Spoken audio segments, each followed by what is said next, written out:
अस्सलाम वालेकुम स्टूडेंट। आज हमने करना है lecture number 24 greedy algorithm half man encoding. Half man encoding 301 data structure में आपने पढ़ी होगी। उसमें हमने काफ़ी डिटेल से पढ़ा था, लेकिन हमने यहाँ पे उतनी डिटेल से नहीं पढ़ना। कुछ स्टेप हम यहाँ पे वाज़े करेंगे। ग्रीडी एल्गोरिदम का हाफ मैन इनकोडिंग के साथ लिंक है यहाँ पे। तो ये जहाँ जहाँ ये ग्रीडी स्ट्रेटजी इसमें इस्तेमाल होगी, ये मैं आपको बताऊंगी कि कहाँ कहाँ ये लागू होनी है। उसके बाद हाफ मैन इनकोडिंग क्या करता है, एक मैसेज को दूसरी जगह पहुँचाने के लिए कंप्रेस्ड कर देता है, यानी कि नंबर ऑफ़ बिट कम दरकार होती हैं। यानी बहुत बड़ा मैसेज है या बहुत ज़्यादा बिट्स हैं, एमबीस लगते हैं, तो उसको कंप्रेस करके छोटा करके भेजेंगे दूसरी जगह। इसमें आस्की कोड इस्तेमाल होता है। आस्की कोड जो होता है वो 8 बिट कोड होता है। जैसे कि नंबर ऑफ़ बिट देखें, ये सारी नंबर ऑफ़ बिट हम काउंट करें तो टोटल 10 बनती हैं। 10 को मल्टीप्लाई करें 8 के साथ तो 80 बिट बनती हैं। यानी कि इस मैसेज को भेजने के लिए हमें 80 बिट्स दरकार होंगी एक नेटवर्क से दूसरे नेटवर्क पे। तो हमने क्या करना है, इसको छोटा करने की कोशिश करना है, कम करने की। तो इसको हम देखते हैं आगे। हाफ मैन इनकोडिंग एल्गोरिदम, इसमें उन्होंने बताया है कि एक मैसेज को दूसरी नेटवर्क पे पहुंचाने के लिए कंप्रेस्ड कर दिया जाता है, छोटा कर दिया जाता है।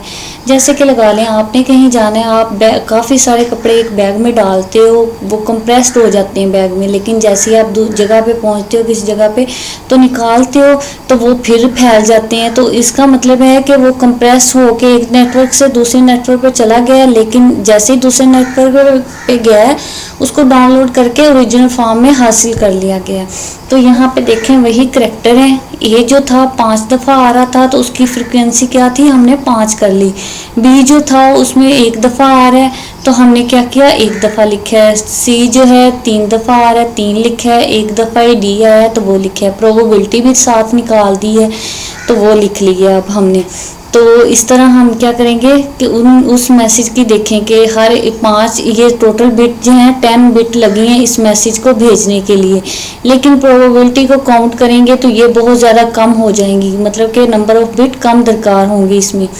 तो ये भी तरीक़ाकार है। उसके बाद उन्होंने बोला है कि आप क्या करते हैं, एक ट्री बनाओ, बाइनरी ट्री बनाओ और उसमें नोड ऐड करते जाओ और उनकी फ्रीक्वेंसी या तो नोड में उन सिंबल्स को डाल दो या करैक्टर को डाल दो या उनकी फ्रीक्वेंसी प्रोबेबिलिटी को ऐड कर दो। तो आप क्या करते हो, सबसे छोटे वाले नोड को चुनते हो, उनको डालते हो उसमें ट्री में, एक नया नोड बना के पेरेंट नोड उसके चाइल्ड बना देते हो इन दोनों को, बी और डी को। फिर एक नोड लेते हो नया, उसमें आप डाल देते हो सी और ए को। इस तरह आपका ट्री बनता जाता है और नोड ऐड होते जाते हैं नए, और जो पेरेंट होते हैं उनमें इनकी फ्रीक्वेंसी काउंट होती जाती है। तो ये भी हम करते हैं आगे।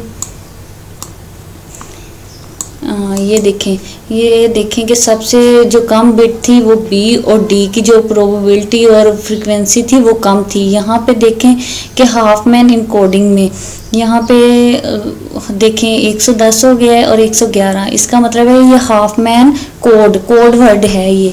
तो ये कैसे है ये भी देखते हैं। ए की फ्रीक्वेंसी जो है कोड वर्ड वो 0 है, सी का 10 है। वो कैसे कि हमने डाटा स्ट्रक्चर में पढ़ा था, बाइनरी ट्री के लेफ्ट साइड पे 0 से शो करते हैं और राइट साइड जो होती है 1 से शो करते हैं।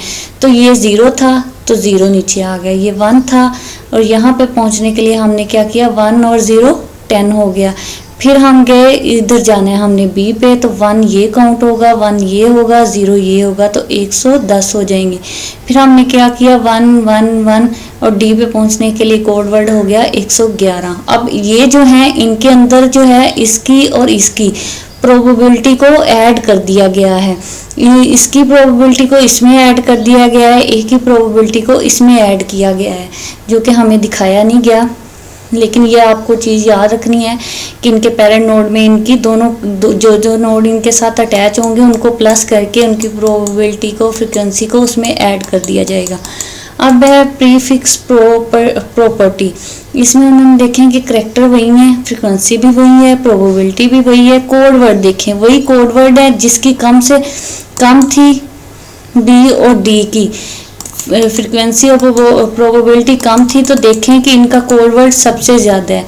जबकि ए की सबसे ज़्यादा थी फ्रीक्वेंसी, तो उसको देखें कि वो उसकी कम से कम वो कोड वर्ड जो है वो कम है। ये हाफमैन कोड है और ये जो है ये यूनिक होता है, हर एक का अलहदा होता है, सेम नहीं होता, तो इस चीज़ को भी याद रखना है। उसके बाद है आपने एक्सपेक्टेड इनकोडिंग लेंथ, इसमें क्या किया है कि उसने बोला है कि एक एन करेक्टर लें, यानी कि ये एक मैसेज है सी, उसमें ये करेक्टर हैं, तो इसको अगर आस्की में इनकोड करेंगे तो देखेंगे कि 10 थे ये ए बी सी डी, तो जैसे हमने इनको मल्टीप्लाई किया 8 से तो 80 बिट हो गई हमारी मैसेज को डिलीवर करने के लिए।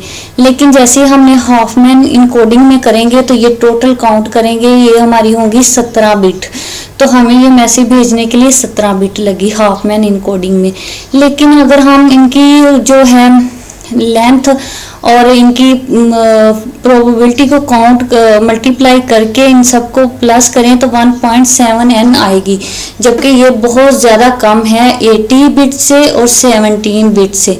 तो हम क्या करेंगे, इसमें मैसेज को सेंड करेंगे ताकि कम से कम नंबर बिट लगे और अगला मैसेज जैसे ही मैसेज पहुंचे उसको दोबारा रीजनल फॉर्म में डाउनलोड कर ले।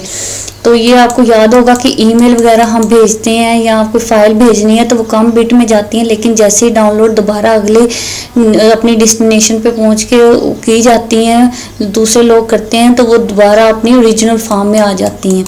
तो ये है एक, इससे इन्होंने बताया कि ये बी ट्री है, मतलब कि बिट, और टी से ट्री, एन है नंबर ऑफ जो जितनी भी वो बिट्स मतलब कि मैसेज में जितनी भी बिट्स हैं वो हैं, और एक्स जो है वो मेंबर है सी का, पी जो है इसमें भी नंबर ऑफ बिट है, टी डी डेप्थ है ट्री की।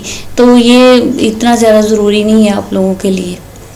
तो उसके बाद है हमने हाफमैन इनकोडिंग करेक्टनेस, इसमें उन्होंने बोला करेक्टनेस मीन्स के इस हवाले से नहीं कि ये करेक्ट है या नहीं करेक्ट है, इसमें उन्होंने बोला है कि आप उसको किसी चीज़ को करेक्ट, क्या आपको मैसेज जो है आप भेजते हो वो सही से मिल जाता है, आप दोबारा रीजनल फॉर्म में उसको ले सकते हैं, यानी कि कोई आपस में यानी कि दो मैसेज किए हैं तो वो आपस में अटैच तो नहीं हो गए, इस चीज़ को नोट करना है।